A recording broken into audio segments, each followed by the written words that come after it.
Ya kalau boleh flashback itu aku 8 tahun kosong dari pernikahan, belum punya anak. Nggak mau, udah aku tutup. Terus jawabannya saat itu ya udah pisah, sempet tuh.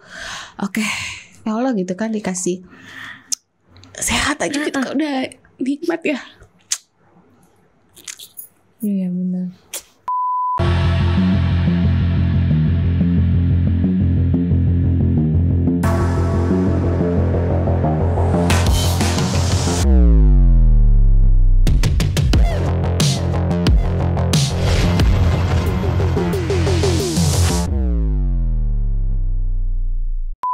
Hai guys, welcome back to Ngobrol Asik. Hari ini aku tuh kedatangan legend, salah satu diva Indonesia yang makin muda makin cantik. Ada Teh Dewi Gita. Ini mah manggilnya udah bukan Teh ini, apa udah kayak dong? seumur Dede. gitu. Kak Dede juga dong. Gimana kabarnya? Baik, alhamdulillah. Cuman tadi saya mau agak klarifikasi sedikit ya di kenapa? opening ya. Kenapa? Saya bukan diva ya. Kenapa? Di vakum. Kenapa? Loh, kamu tuh legend dan menurut aku salah satu Mohon maaf, penyanyi. itu juga saya mau klarifikasi. Kalau legend itu udah jadi patung. Jangan gitu Udah lah. jadi monumen kayaknya, udah Siapa fosil. sih? Enggak lah, siapa yang enggak Saya kenal. masih muda loh, 35 tahun. Oh, jadi gak mau ya dibilang. Gak mau dibilang Janganlah, legend ya. jangan. Tapi apa kabar? Baik, alhamdulillah. Makin glowing, cantik. makin muda, makin Iya. cantik. Ya kan terinspirasi oleh dirimu. Selalu glowing, selalu cantik. Saya tidak mau tertindas, terlibat Dengan yang lebih muda ya. Baiklah. Tapi kamu tuh salah satu penyanyi yang aku melihat bahwa kehidupannya tuh luar biasa gitu. Maksudnya walaupun kita gak pernah tahu loh di dalam rumah tangga orang itu pasti ada up and down. Tapi kamu salah satu, karena aku tuh dulu suka banget sama bandnya Juragan. Mas Arman juga. Kok Juragan? Oh Juragan ya, manggil Juragan. Aku jadi takut salah nih, Juragan. Iya, saya. Kamu mah jangan Juragan lah. Itu kan Juragan saya. Itu Juragan. Aku tuh dulu suka banget lagu-lagunya Gigi zaman aku SMA. Iya, terima kasih. Alhamdulillah. Aku tuh suka ngeliat kalian gitu. Dan maksudnya di luar apapun yang terjadi di dalam rumah tangga tuh kan pasti kalian mempertahankan rumah tangga berapa puluh tahun? 30 tahun. Serius? Hampir 30 tahun. Teh sharing dong, 30 tahun ini 12 tahun 30. aja udah wow. Kayaknya kayak ning gitu. Aku sempat ya di usia pernikahan ke 15 tahun ya. Aduh, 3 aku tahun sempat lagi. bertanya gitu ya. Sampai cari psikolog. Sempat cari psikiater lah gitu. Pengen ngobrol. Ini kenapa sih gitu. Yang aku pikir adalah itu mitos di periode 5 tahun itu kan banyak tuh ngomong, oh pokoknya nanti lu 5 tahun bakal gini, oh nanti lu mau deket 10 tahun bakal begini. Itu kan hampir semua orang yang sudah berumah tangga bicaranya seperti itu. Ini per 5 tahun ya, ini apa sih gitu kan. Ini apa cuman mitos atau cuman apa gitu. Sampai aku tuh bertanya karena aku ngalamin, loh kok bener ya apa yang orang omongin, kok semua orang bisa ngalamin ya gitu kan. Kayak presiden ya periode 5 tahun ya Bo. Tiap 5 gitu tahun kayak ada gonjang-ganjing gitu ya. Kalau presiden enak ya 5 tahun ganti. Lagi 5 tahun gak bisa ganti ya. Kalau bisa ganti tuh enak banget ya. Itu memang permasalahan dalam rumah tangga itu. Seperti psikolog ya, kata psikolog memang harusnya dalam 5 tahun itu memang ada kejenuhan, ada apapun ganti itu di dalam harus ganti suasana. Tapi di rumah tangga kan gak bisa ganti orang. Tapi kita harus ganti suasana yang tadi kata Bunda bilang. Terus aku bilang kenapa bisa seperti itu? Ternyata kata psikiater ya memang itu adalah hormon yang kita timbulkan di dalam diri kita manusia. Itu adalah manusiawi katanya gitu. Jadi kita tuh terlibat dengan hormon yang dimana di hormon itu adalah emosi berbicara. Apalagi perempuan lah ya. Betul sekali. Tapi gak hanya perempuan, laki-laki pun betul. sama. Ternyata hormonal itu juga membentuk kepribadian laki-laki itu gitu kan. Jadi akhirnya di situ aku mengerti, oh baiklah berarti saya tidak boleh mengalah dengan keadaan diri saya sendiri. Karena apa yang keluar saat itu dengan gonjang-ganjingnya rumah tangga per periode itu adalah berarti itu ada timbulnya ada dari diri kita gitu kan, dari hormonal kita yang sehingga kita akumulasikan dengan masalah-masalah kecil jadi gede gitu karena hormon kita lagi gejolak. Padahal mah aduh, istilahnya cuman masalah yang bisa kita selesaikan. Besarnya masalah itu tergantung manusianya ya. Kita melihat sisi itu masalahnya besar atau kecil. Tapi ya di situ balik lagi buat aku, ya kita nggak boleh kalah. Kita gak boleh mengalah dengan apa yang terjadi di dalam tubuh kita. Jadi aku tuh berusaha untuk setiap masalah apapun yang saya hadapi untuk bisa aku kalahkan. Tapi kalahkannya di sini memang harus hati-hati dengan cara yang sangat hati-hati, harus bijaksana, jangan main ngadu atau nulis gitu ya. Iya, sekarang kan nulis sekarang kan nulis gitu. Ya kan, kalau zaman saya untungnya ngadunya paling sama orang terdekat gitu. Tapi itu juga curhat. Nah, itu pun harus hati-hati. Kita curhatnya jangan sama salah orang gitu kan. Jadi waktu itu sih ya nggak mudah, banyak banget sekali permasalahan rumah tangga yang nggak hanya nggak hanya kepuasan yang gak saya dapetin gitu kan, bukan hanya permasalahan anak, bukan gitu kan, sempat ada pil, sempat ada will gitu, sempat saya mengalami itu. Itu lumrah pasti selama 30 tahun orang pernikahan. Betul. Dan dua-duanya ibaratnya punya pekerjaan yang sama dan pernah di titik yang di atas gitu kan. Kan kamu pasti waktu itu kan wah lagi gimana-gimananya. Terus tapi gini, memaafkan atau harus saat itu apa yang terjadi sampai bisa bertahan tuh apa gitu? Ada kejadian terbesar itu di hidup saya di awal-awal pernikahan itu sebelum saya punya anak malah gitu kan. Jadi sebelum punya si kakak Naja Naja itu di usia perkawinan saya yang hampir 10 tahun. Ya kan itu besar banget menurut aku. Tapi di situ adalah menjadi titik balik perjalanan religi aku. Di situ aku dapetin gitu kan. Ya aku merinding. Karena di situ adalah alhamdulillahnya aku cuma ngadu sama Allah. Ya. Aku nggak ngadu sama orang tua karena aku nggak mau mereka sedih, ya kan?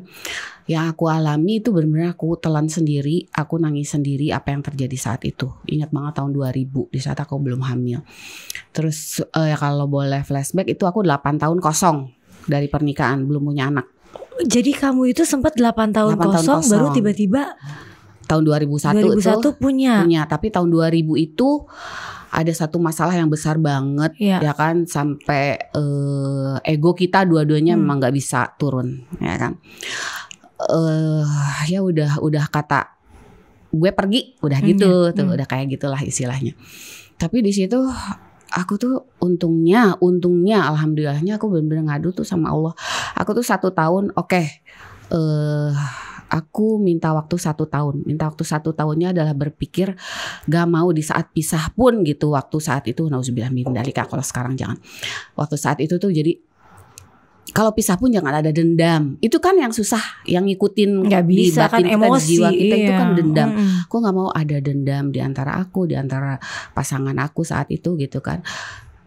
Yuk apa aku harus ngapain ya?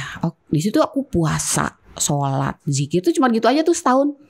Puasanya juga puasa Daud lagi ya. Puasa Daud tuh sehari puasa sehari enggak, yang gitu terus zikir terus di saat 1 tahun pas gitu. Tapi di situ tuh bener-bener aku sendiri, nggak mau diganggu orang lain.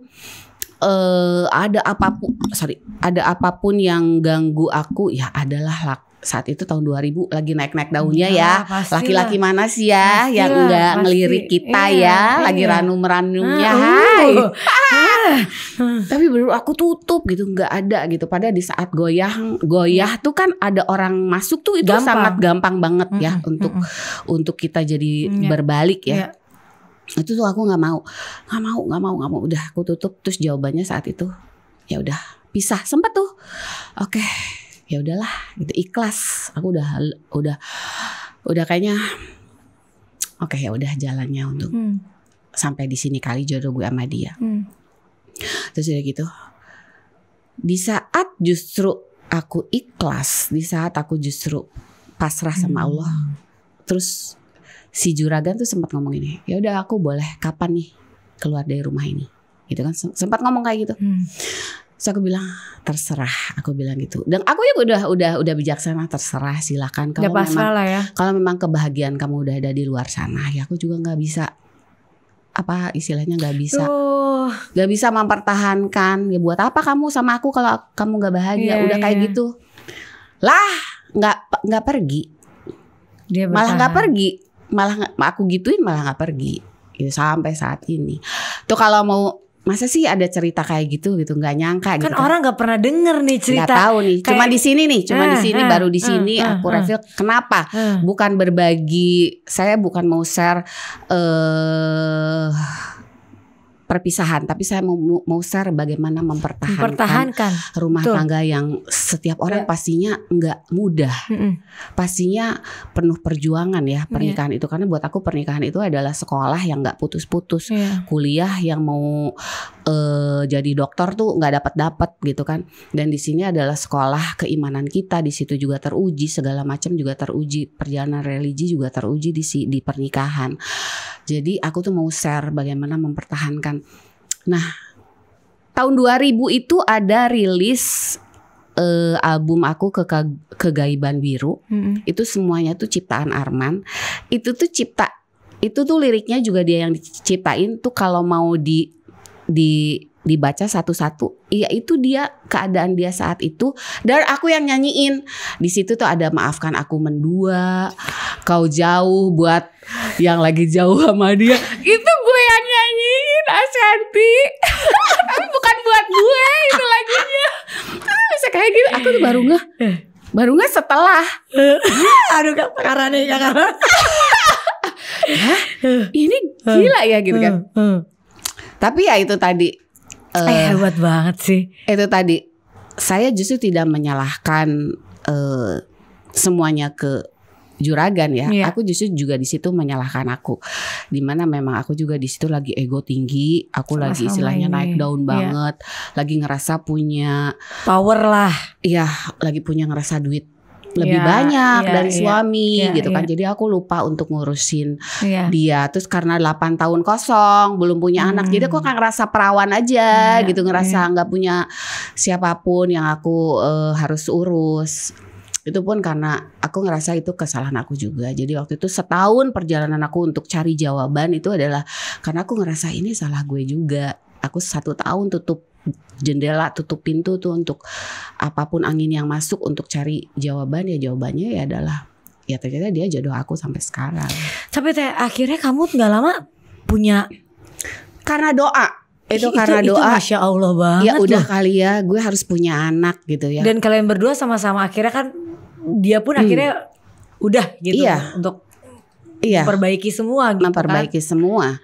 Gue tuh udah sampai teleponan sama perempuannya tuh, teleponan yang ada di lagunya parah banget sih. Ada di lagunya si Kegaiban Biru tuh gue udah teleponan. Enggak, itu tapi bukan aku yang nelpon ya. Tapi gak sopannya lagu itu suruh kamu yang nyanyi semua.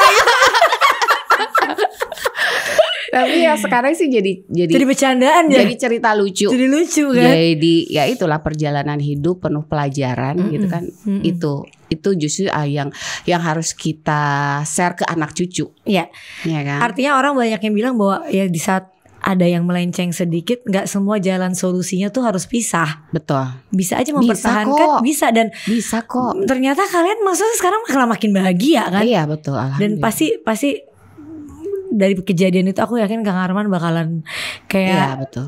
Ya sebenarnya kalau tanya Arman juga pasti ada kesalahan aku yang banyak. Iya, makanya karena kamunya juga sama-sama introspeksi diri. Betul. Jadi dua-duanya bisa sampai kayak gini sekarang gitu, dan kalian nggak menyerah. Anak tahu sebenarnya jangan cerita ini kalau udah gede? Tahu dia. Karena aku share agar dia juga jadi bekal dia untuk kalau dia berumah tangga. Dia kan? ada pernah nanya apa atau pernah ngomong sesuatu nggak tentang hal ini? Dia sih gini, selalu ujungnya dasar laki-laki ya gitu. Karena balik lagi, segala sesuatu yang bisa bertahan itu adalah karena harus di sisi perempuan. Betul. Kalau sisi perempuannya memang kuat, mau bertahan, tahan banting apapun itu gitu kan, mau benar-benar menyatukan lagi serpihan-serpihan yang udah pecah, itu harus di sisi perempuan. Kalau laki-laki mah udah pecah ya udah aja gitu, beli aja yang baru. Kesannya tuh kayaknya sepertinya nggak mau susah ya kalau laki nggak mau repot. Jadi kita si perempuan yang memang harus keibuannya itu ada. Gitu. Tapi teh akhirnya kan Tuhan memberikan anak setelah itu dong. Itu emang cuma pengen satu atau emang kayak enggak aku atau emang gimana? Sebenarnya aku tuh keguguran 3 kali. Sama kayak aku. Ya jadi memang pengennya mah banyak ya sih.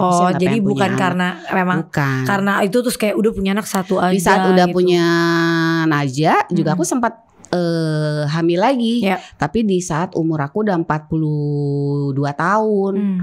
Nah aku lupa, aku tuh udah tua saat itu. 42 belum tua lah. Ya, tapi udah riskan untuk hamil ya, bener, itu udah usia riskan menurut dokter. Aku tuh yang masih jinjing, masih yang waktu itu saat itu lagi OVJ, stripping, itu tuh lagi begitu. Lupa umur udah ini harus dijaga. Waktu Najah aja kan jaganya ekstra. Nah ini udah umur segitu ya harusnya juga lebih ekstra lagi jaga. Akunya lupa. Aduh cangcingcung udah 2 bulan lebih tuh kandungan gugur. Tapi kan akhirnya sekarang punya satu dan suksesnya anaknya betul. Udah di London kuliah kan. Insyaallah, iya. Gimana tuh tipe parentingnya dari Teh Dewi tuh bisa sampai punya anak satu tapi terus dia kayak apa ya?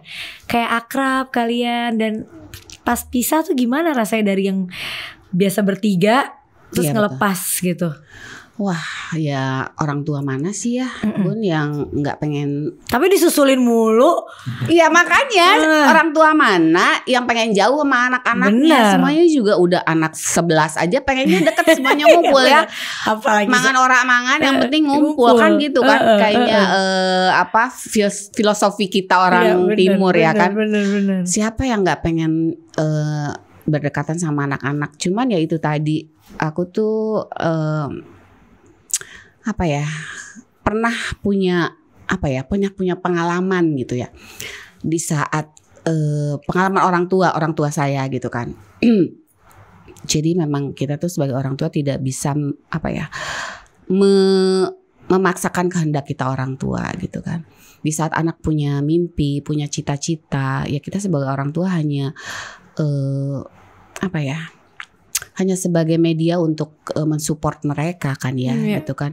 Kita hanya cukup membimbing mereka, memberikan jalan, memfasilitasi, memberikan arahan. Iya, gitu. Kita kan nggak bisa. Lu harus arah kiri, ke kanan lu bakal kejeblos. Nggak bisa begitu juga. Ya si anak juga harus ngerasain kejeblosnya kayak apa. Karena kalau terlalu dia ngikutin arahan kita kan kasihan di saat kita misalkan gak ada, terus si anak mau bertahannya seperti apa di dunia nyata ini gitu kan. Tapi kan semua orang tua kan pasti pengennya, aduh nak, arah ke kiri tuh kita udah pernah lewati berdarah-darah loh gitu, lu jangan. Nah gak bisa ternyata anak-anak, walaupun ya tapi kita tetap harus kasih tahu kalau kamu ambil piring yang itu rasanya lebih pahit, kalau piring yang warna itu ya akan enak gitu kan. Tapi ya silahkan, kamu harus memilih. Paling kita hanya cuman begitu doang gitu kan. Kamu mau rasain yang mana? Dia tetap pengen yang warna merah karena lebih cerong, ya udah itu pilihan dia. Paling udahnya, nah mama kan udah kasih tahu warna itu tidak seindah warnanya, tidak seindah isinya yang kamu makan. Paling ya akhirnya akhirnya dia setelah dia ngerasain kesalahannya dia, akhirnya dia kan akan lebih nurut sama kita. Dan aku tuh mempraktekkan itu sama Najah karena aku pernah punya pengalaman jadi di mana orang tua aku dulu kan ada satu, kita tuh berenam, laki-laki satu paling besar. Dan perempuan semua. Sisanya perempuan. Nah karena laki-laki papa kan angkatan udara. Jadi itu mungkin ya ini prediksi aku, si papa tuh pengen anak nih cowok satu-satunya pengen di angkatan juga, ya kan. Jadi dibentuklah anak laki-lakinya untuk ngikutin jejaknya papa almarhum. Nah tapi tidak sesuai dengan apa yang ada di jiwa kakak aku. Dan aku tuh melihat gitu kan betapa terpuruknya anak itu di saat ingin mewujudkan cita-cita keinginan dia orang sendiri, tua, tapi cita-cita dia harus dikubur. Betapa aku melihat frustasinya, menderitanya kakak aku gitu waktu itu gitu. Jadi aku kalau aku punya anak aku nggak mau seperti itu gitu. Karena kan mamanya penyanyi, papanya penyanyi. Ya, iya dong. Ya otomatis kan. Otomatis kan pengen. Dan emang bener, dan emang bener terjadi. Apalagi di Juragan itu kan, kenapa sih dia kan bisa nyanyi udah deh. Dan kan dia bisa nyanyi loh kan? Iya, bisa bikin musik apa segala macam, artnya bagus. Ya udahlah katanya kamu udah nyanyi aja. Istilahnya cari duit gampang lah gitu. Ayo gini. Ya anaknya kan gak mau. Dia bilang sampai dia jawab gini, kalaupun iya aku harus jadi penyanyi, nextnya future aku harus jadi penyanyi, aku ya inginnya dari usaha aku sendiri gitu. Gak mau bawa nama orang tua. Gak mau bawa bendera kita, dia bilang. Tapi dia tuh sebenarnya lebih mirip siapa sifatnya? Aku nggak mau nyebutin karena dia anaknya nanti nonton terus nanti dia marah sama aku. Enggak, gitu. Aku nggak begitu mah. Mama kok tahu. Nah, anak sekarang kan gitu. Iya. Gitu kan. Ya dia sifatnya ya dialah. Dia sendiri uniknya lah ya. Dia sendiri, uniknya dia. Berarti artinya Teh Dewi sama Kang Arman tuh bukan orang tua yang kayak ya karena mungkin punya pengalaman tadi nggak mau anaknya diarahkan harus sesuai begini, walaupun kadang hati nurani kita pengennya aduh kamu kayak gini dong gitu. Kan orang tua kan suka kayak gitu kan. Dan kita kan udah istilahnya udah lebih tahu ya. Iya. Kalau lu ngapain sih lu susah-susah dulu? Udah deh ini udah tinggal mama bukain, tinggal papa gitu. Bukain. Ngapain sih lu mau susah-susah? Iya. Ya tapi kan tapi anak sekarang beda. Tipe anak beda-beda ya. Dirimu pun kan anak banyak ya. Pastinya beda-beda. Yang satu bisa nurut aja, iya benar gitu, ngebenerin apa yang kita ini. Tapi yang satu berontak kayak gitulah. Iya sih, benar sih. Tapi kan ini juga kita mau bahas nih. Kan Teh Dewi nih kelihatan sekarang udah gak kayak umur seperti umurnya. Iya. Kelihatan kayak umur 35 ya sekarang kayak di bawah aku gitu. Ya enggak mungkin dong, gue kayak gila deh. Loh, beneran kenceng banget. Really? Kayak kenceng gitu. Iya. Konon katanya. Yang penting tapi Bun gak berubah kan? Enggak. Karena aku juga mau. Aku udah kayak nyari-nyari.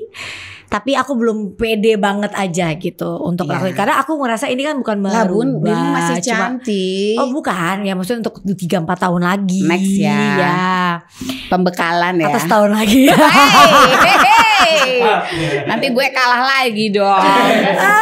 Enggak, tapi ini coba mungkin buat sharing juga apa sih yang dilakuin. Karena orang harus tahu bahwa ini kan bukan merubah ya. Ini lebih kayak kita kan kulitnya kalau semakin umur kan ikut gravitasi, mengendur. Apa sih, coba ceritain dong Teh.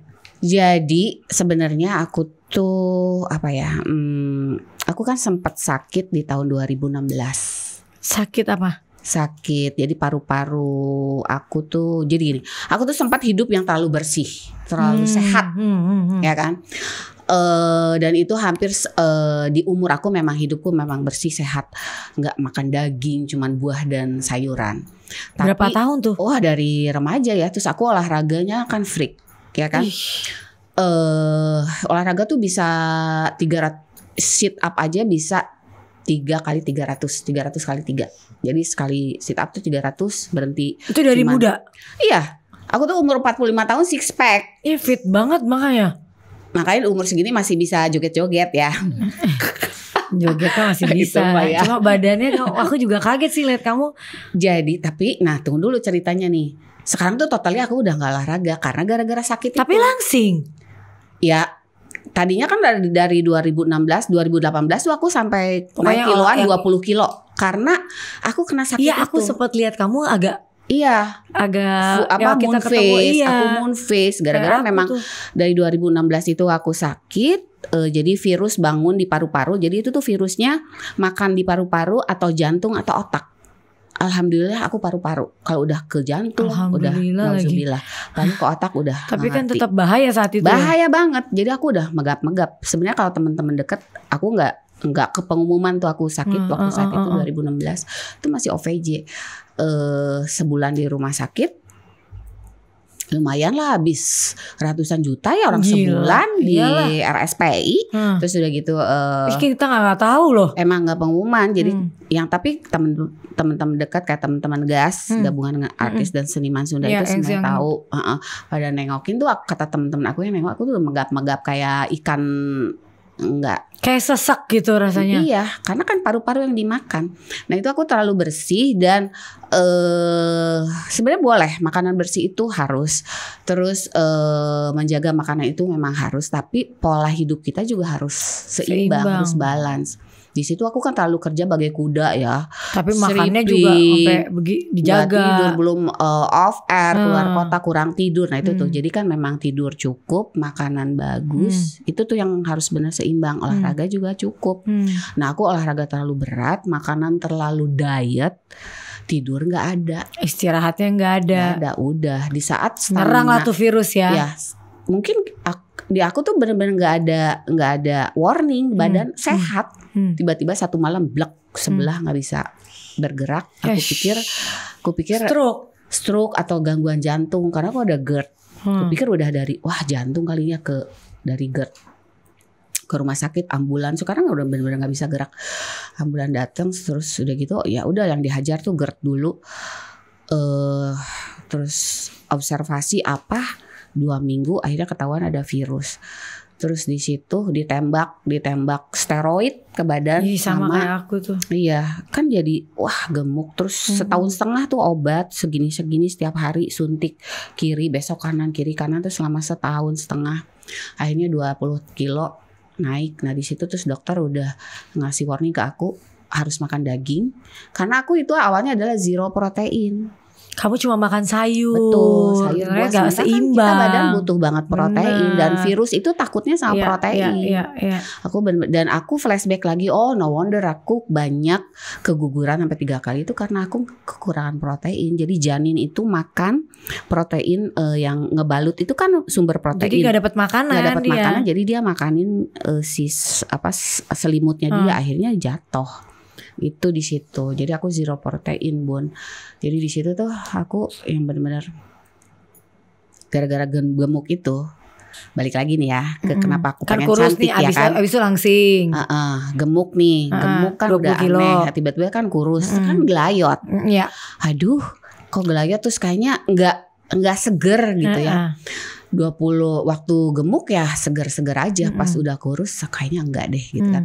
Ya udahlah. Tapi itu pun perjalanannya nggak singkat, nggak datang ke dokter, datang ke dokter Song terus langsung tindakan, enggak. Aku tuh kenal dokter Song tuh ada kali dari 2000 berapa ya, 2017 lah. Dia baru-baru ya? Iya, aku konsul dulu gitu kan. Karena aku kan gendut tuh, aku pengen ngilangin gendutnya aku dulu tadinya. Aduh enggak deh ya. Ketemu lagi konsul tuh ada kali 4 tahun aku konsul doang sama dokter. Kayak gue nih. Dan sebelum dokter Song juga aku ke dokter-dokter lain dulu, yang di Singapura lah, yang di Malaysia lah, yang di Indonesia udah jangan diomongin lagi. Terus aku tanya referensi gitu kan. Ya udah akhirnya terpilih lah dokter Song yang di Korea itu karena menurut aku paling zero risky ya gitu. Ya udahlah aku pilih dia dan paling natural yang lihat hasil-hasil. Iya, kamu kelihatan natural gitu. Jadi apa aja yang dikerjain? Aku tuh jadi aku nggak langsung, Bun. Jadi upper dulu. Jadi ini apa nih? Atas dulu. Apa nih, forehead? Forehead dulu. Terus apa nih? Tengah. Nggak atas, pokoknya atas. Tarik di sini juga ya, di kuping. Jadi mini facelift lah ya. Jadi itu dirinya di kuping, di kuping. Jadi nggak ada bekasnya ya? Nggak ada. Kalau si dokter rapi ya. Kalau dokter lain ya, aku masih bisa sanggulan kan dari kemarin juga aku lihat. Nggak kelihatan loh. Iya. Nggak kelihatan. Ada. Coba. Di situ padahal kan di tengah. Ini di sini kan. Iya. Sini nih. Cuma ini masih bengkak ya, Bun? Enggak. Ini masih bengkak loh. Enggak. Nih sini sama sini. Tapi nanti kadang-kadang kalau udah lama tuh jadi kayak udah gak kelihatan lebih kenceng lagi, suka bete kan. Enggak lah, jangan, udahlah puas lah. Hai, itu tuh manusia. Temenku gitu. Kalau udah setahun gue bete deh, udah agak turun katanya gitu. Ya makanya tunggu umur kayak aku lah disesuai di umurnya. Jadi gak mini facelift langsung permanen. Langsung udah, full ya. Full gitu kan. Jadi setelah itu baru lower face, terus neck lift kan. Makanya kamu natural karena kamu gak langsung ya. Gak langsung. Jadi orang lihatnya juga kayak gak berubah ya, gitu. Dan aku juga mempertahankan ini ya jangan sampai gak ada keriput banget. Kalau orang aneh ya umur 53 masa gak ada keriput. Jadi aku tetap di bawah mata, aku gak mau. Ya itu terserah balik lagi ke manusianya. Ya. Kalau aku gak mau karena kan pengen terlihat cantik di umurnya ya. Ini bisa aja sih ditarik, dijahit di dalam. Tapi aku enggak udah cukup ini takut aja juga. Jadi ini masih aku pertahankan. Sebenarnya ini kan bisa aja botox lah nanti gampang ya, tinggal botox. Kalau misalkan udah terlalu dalam ya tinggal botox. Sama di sini juga aku nggak mau terlalu nggak ada kerut. Kan aneh dong nggak ada kerut banget. Aku masih pertahankan itu gitu. Dan dokternya pun ngerti. Ya karena kan aku masih di seni peran ya kan. Seni peran masa jadi ibu-ibu kenceng banget gitu kan. Aneh. Tapi izin suami gak? Izin dulu lah. Boleh bukan ya? Izin sih ya. Minta maaf ya. Sebenarnya bukan dikasih tahu. Bukan izin, dia ngasih tahu, pemberitahuan bukan izin. Pemberitahuan kan. Tapi Kang Arman ngelihat setelah hasilnya dia bilang apa? Karena kan laki-laki kadang jangan nanti kamu nanti jadinya berubah gini-gini kan ribet kan. Ya gitu banget lah, persis gitu banget. Kamu mau diapain gitu kan? Pas bukan izin ya ngasih tahu. Aku mau ke Korea, bla bla bla bla bla. Mau ngapain? Ya, aku lihat story-nya dia pergi sendiri ya kan. Aku kan suka liatin storymu. Ya aku kan biar gini ngapain sih gitu kan. Udahlah kamu mau buat aku cantik. Pret laki-laki. Buat aku bohong banget ibu-ibu. Tetap aja kalau ada yang cantik lewat kenceng malah lagi melotot. Hai kita juga gak mau lah ya.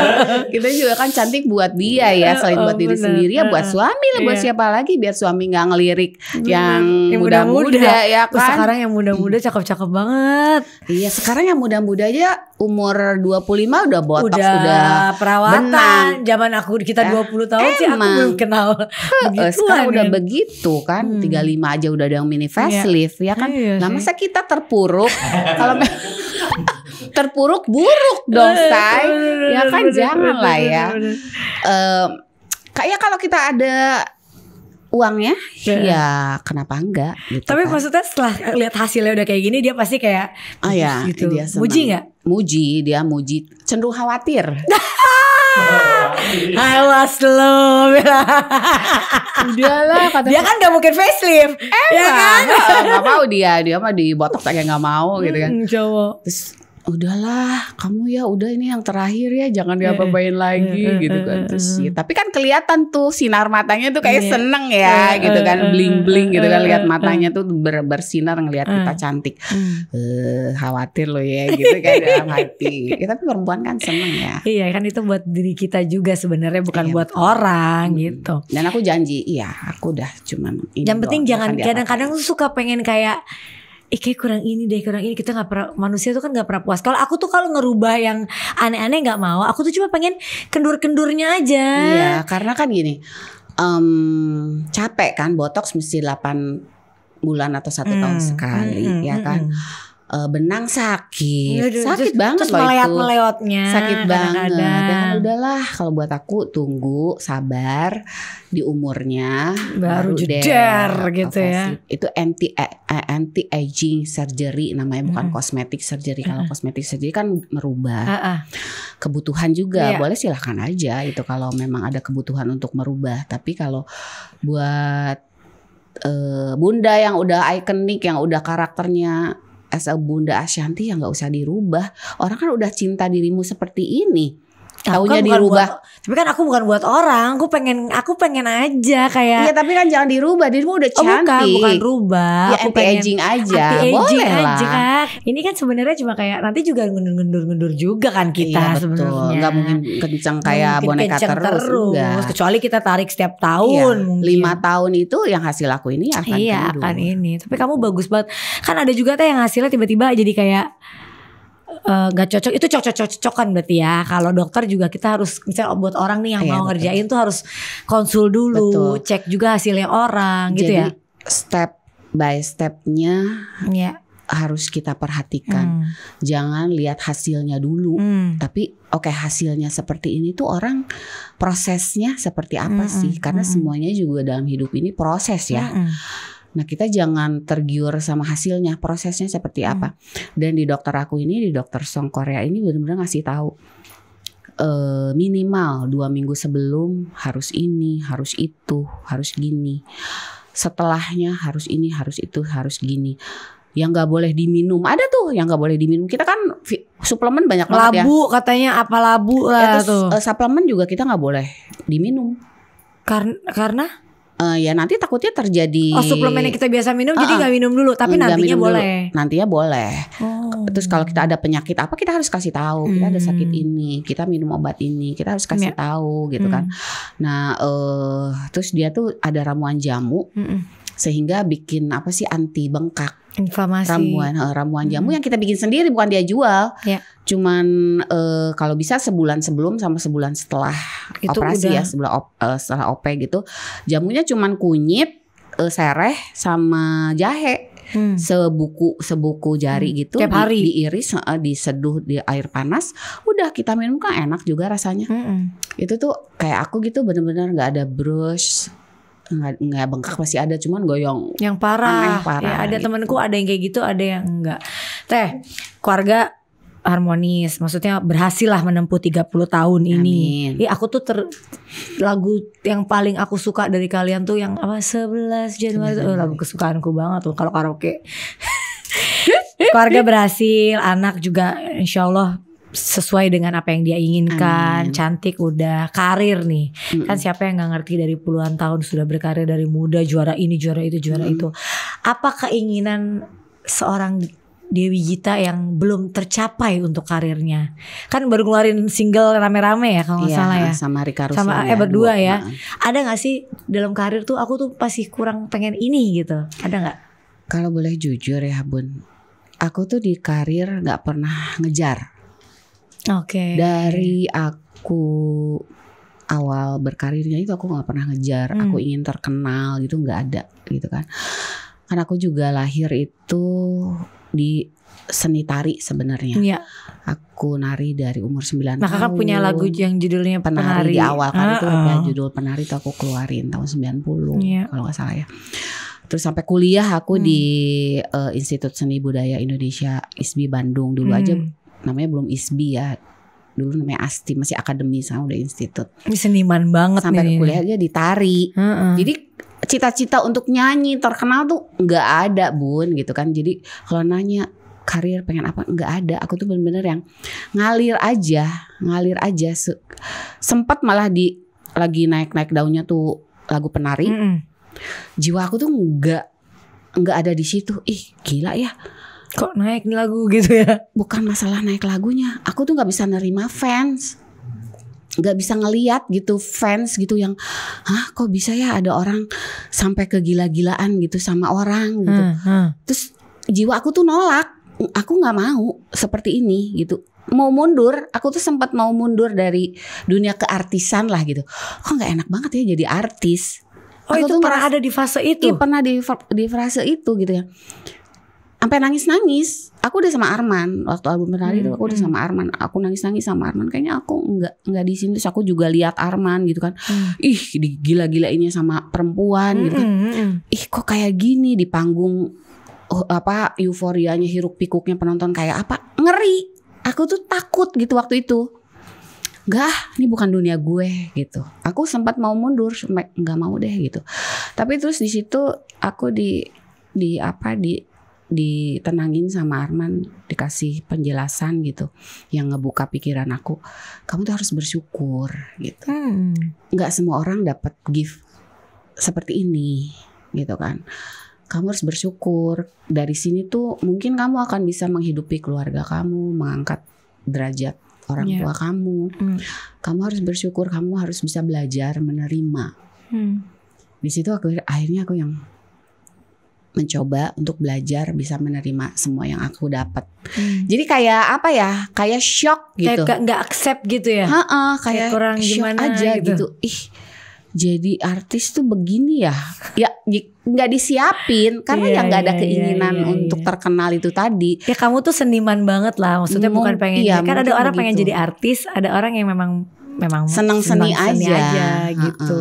Ya, sampai sekarang pun Bun, ya aku tidak pernah melabelkan diri saya artis, tapi saya lebih ke melabelkan diri aku anak panggung, anak wayang gitu aja. Jadi dalam karir nggak ngoyo gitu ya? Nggak ngoyo. Jadi kalau misalkan kok kamu nggak bikin ini, kok kamu nggak bikin itu, kok orang lagi dari dulu gitu lagi musim TikTok kok kamu nggak bikin, lagi musim podcast kamu bikin, nggak ada kepengenan gitu, mager aja udah gue mah begini aja udah gitu. By the way, aku tuh kok nggak dibawain itu sih, kamu kok suka ngeliatin kamu itu bikin kue kutan, nggak pakai GG, nggak pakai huruf G ya? Nggak kutan, bukan kutan tahu.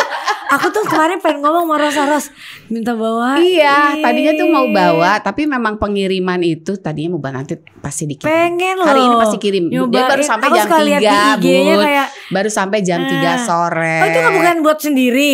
Enggak, emang aku kan ada anak-anak. Selain anakku ada anak-anak. Jadi ya yuk, maksudnya untuk mereka bikin juga gitu. Bikin ada satu menantu aku nih memang pinter bikin kue. Saudara? Iya. Terus aku tuh kalau dibikinin kue sama dia enak. Ini enak nih, bisa nih dijual gitu kan. Terus akhirnya udah aku modalin lah, beli inilah beli itulah gitu kan. Berharap kedepannya bisa terus besar. Sekarang sih masih jualan online aja karena anak aku ini juga pada sibuk kerja juga, nggak hanya total di situ. Tapi bisa dimulai dari sekarang untuk PO aja dulu lah Cuco gitu. Cuco. Amin lah. Tolong ya, aku mau deh, aku pesen deh. Iya, Mas Anang tuh seneng banget loh. Dia udah nyobain. Dia udah dikasih sama Arman waktu nggak bagi-bagi. Enggak. Dia sampai pada Arman gak minta story. Dia tuh story karena enak. Gini karena enak gue story nih katanya gitu. Dia kalau doyan gitu. Parah, kayak kemarin juga kan siapa bilang nyok Mas Anang habis dicobain aku nggak dibagi. Ih parah tuh orang. Dibagi. Tapi kalah lah sama Lumer dirimu mah itu kan Lumer. Beda versi. Aku bener-bener kue jadul. Aku suka. Kirimnya nanti ya. Nanti pasti aku kirim pasti. Jangan pesen, kirim dulu lah. Kalau pesen tuh kalau 20 loyang baru pesen. Teh terakhir, kalau karir tadi udah ngomong. Harapan seorang Dewi Gita untuk kehidupannya deh. Selama ini tuh aku doanya cuman kasih sehat. Amin. Kasih selamat. Amin. Dunia akhirat. Sama ya, untuk orang yang pernah sakit kayak kita, kenapa doanya gitu ya? Ya Allah gitu kan, dikasih sehat aja gitu kan udah nikmat ya. Iya benar. Aku jadi sedih kalau ngomongin sakit tuh. Pejuang-pejuang ini ya.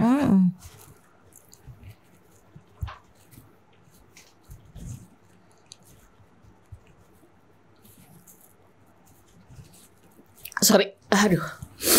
Gak apa-apa dong. Karena kan kita tuh, maksud aku ya, kalau aku sakit gitu nggak ada yang ngurus mama gitu kan.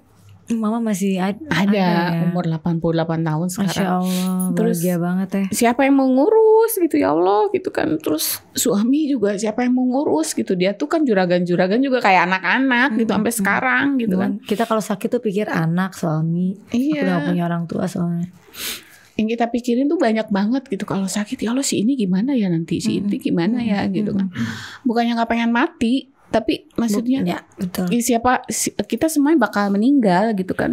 Dan sampai aku tuh sama suami, kalau meninggal aku duluan deh biar aku gak repot gitu kan. Kan kalau dirimu meninggal duluan kayaknya aku repot deh, mesti ngurusin semuanya gitu. Aku selalu bilang gitu sama Arman. Dan jadi ya doanya sih cuman sehat. Insya Allah kalau sehat mah ada rezeki pasti. Amin. Allah kasih gitu kan. Dan Allah selalu ngasih rezeki sama semua umatnya gitu, nggak mungkin enggak. Dan satu-satunya yang harus kita jaga adalah